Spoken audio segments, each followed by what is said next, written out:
Hey guys, so I'm making this video partially as a response to the video that Jessica made about stuff that she likes that the rest of us aren't that into, and vice versa.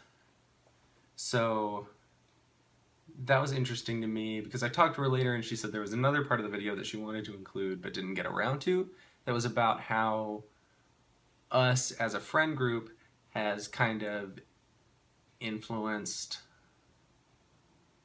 her taste in entertainment and a lot of the things she likes or cares about or thinks about. And it really stuck with me and resonated because I had just recently bumped into someone that I went to community college with and that had a really similar background to me. And we've both gone through some similar sets of changes since leaving our hometown of Aberdeen. So I kind of wanted to talk about how I've changed based on the people that have been around in my life. And I think the biggest and most obvious one for a lot of people during college, there are two really, and those are politics and religion. And so, like, speaking to this person who came from a similar background to me, one of the things that stood out to both of us was that we'd gone through a similar experience with religion, and once we kind of left home, we had a bit of a paradigm shift. And we started viewing religion differently. And the big change for the two of us was that we started letting reason and morality determine our religious beliefs instead of letting our religious beliefs determine our approach to reason and morality. So the best example of that I can think of is when I was in like 9th grade. I was raised in a Christian household, and somewhere I'd heard that Christians don't like gay people. And I don't even think I got that from home or from the church I was attending, at least not explicitly. Because my mom had always been pretty tolerant. Tolerant is the word, because she still like believed it was a sin, but she also believed that we should be nice to everybody regardless of whether we think they're doing something sinful. But so in 9th grade, I went around and I had this idea that I should dislike gay people because something in pop culture had convinced me that Christians dislike gay people. And that didn't necessarily come from like the Bible or anything. It was just from pop culture. But I think that's kind of a good example of my morals. Like, I believed homosexuality was wrong because it had been presented to me in church and in pop culture that homosexuality was wrong. And so I've kind of flipped the way I see that now, and I try to let what I see as wrong or right inform my religious views, if that makes any sense. So like, if I can reason it out and say, well, gay people aren't hurting anyone, this is how they're born, there's no like rationale for disliking or being discriminatory towards gay people. So I just kind of had to alter my religious view to accept what I was able to reason out. And my relationship with religion is complicated, and it's not... I don't even like to identify as a religious person because there's a whole can of worms there that I don't want to open up and have to take apart and analyze with people in conversation. But that's, I think, the best example. I was also really politically conservative in high school, and I think, again, that was basically just something that I picked up because pop culture had told me that religious people are conservative, and my dad was very fiscally conservative, so I picked up a lot of that off of him. And when I went to college, I was exposed to a lot of new ideas, and a lot of them were things that I had never given any time to prior.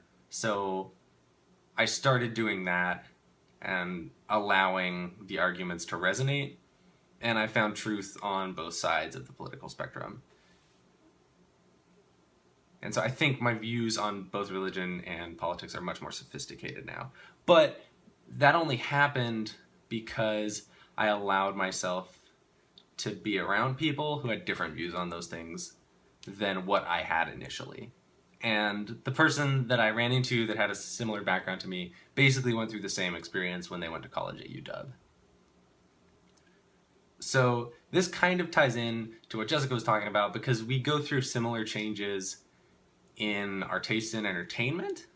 Like in high school, I was really into metal and really into classic rock. And I kind of shifted more towards alternative in college just because the people I was hanging out with were more into alternative kind of rock, and I didn't have anyone to talk about metal with. And even now, I don't really listen to metal anymore. Even though I still kind of like it, I just don't have anyone to talk to about it. And I'm like 5 years behind on the metal scene now. I don't even have any real insight on the subject. I think the only recent metal band that I listen to is Baby Metal. So, I mean, that's that. Video games are another one that I've changed a lot on. Like in high school and middle school, I played mostly historical games or first-person shooters. Like I played a lot of the World War II shooters that were coming out when I was in middle school and high school. And I played a lot of like Age of Empires, Age of Mythology, Medieval Total War, a lot of strategy games, and a lot of stuff that was in a historical setting. And I didn't get more into RPGs. I really liked Morrowind in middle school, but I think that was really the only one that I played that wasn't in a historical setting or that wasn't like a military shooter until like late high school, maybe early college. Yeah, I think Elder Scrolls was the only series that I really followed that was not either a military shooter or a historical strategy game. And so I kind of adopted all of the trappings of nerd culture and all the interests of nerd culture, like comic books, D&D, after high school, because I was around people that were interested in those things. I didn't have those interests in high school because I was hanging out with rocker kids, and those were the people that I got along with, and they had the same interests as me. So I think my point here is that we go through these kinds of cycles of changes based on the people we're around, and I don't think it's a bad thing. Like, I don't want to say that it's not being true to yourself if you change your type of music you like, or you change the type of comic books you like, because it's at the end of the day, it's just entertainment. And I think that we kind of adopt the culture of the people we care about. So, like for me, that's been a lot of superhero comics, and a lot of Dungeons and Dragons, and a lot of indie video games. And those are all things that I don't know if I would have been exposed to and developed a love for if I hadn't been hanging out with the people I hang out with.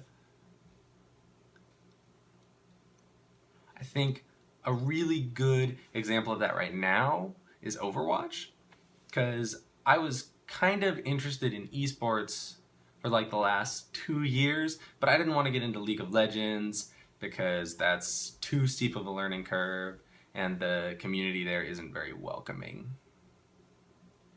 And like Johnny's really into fighting games, and I watched him do that, and I thought that was really cool. I loved the competitive scene there, but I didn't have the execution skills necessary for that. But Overwatch really fits the bill for me nicely because it's a first-person shooter, which is a genre that I've been playing for a long time. And I have 3 friends who are playing it a fair amount also.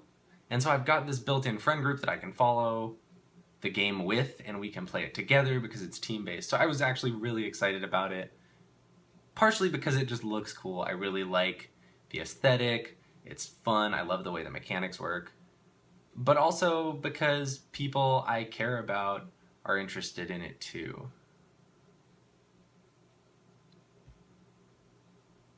So yeah, I think the only point I'm really trying to make here is that we adopt the culture of the people we care about, and that that's part of growing up, and that it's not necessarily a bad thing for our interests to change over time.